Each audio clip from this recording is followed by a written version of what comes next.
shumë e qartë që kush merret me këto deformime dhe kush i bie kësaj daulleje nuk e dëshiron suksesin e kësaj rruge. Sepse fatkeqësisht e lidh suksesin e kësaj rruge me qeverinë, me mua, me ne. Kjo është për sa i përket pikës parë. Për sa i përket projektit të Porto Romanos, për fatkeq ka ndodhur një koincidencë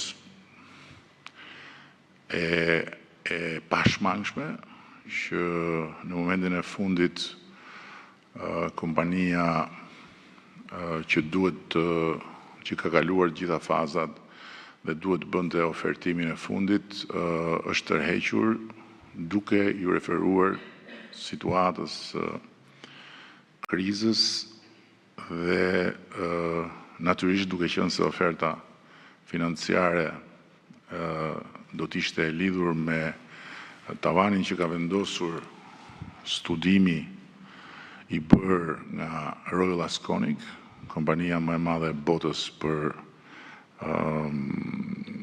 ndërtimet e porteve, aeroporteve, infrastrukturës e tjere, dhe me tavanin e vendosur nga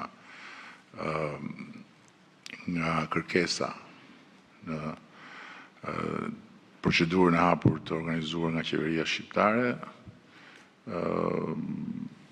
nuk kemi arsye që të shikojmë mbrapa ndonjë gjë tjetër ne vetë personalisht. Nuk kemi të dhëna që kompania është ndodhur nën ndonjë presion.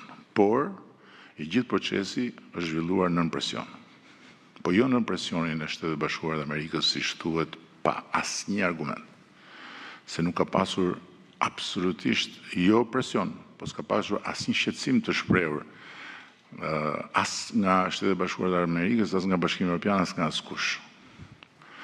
Por ka pasur një presion të vazhdueshëm nga faktorë të tjerë, natyrisht të pa interesuar që ai port të jetë një histori suksesi. Keni parasysh që nga aja,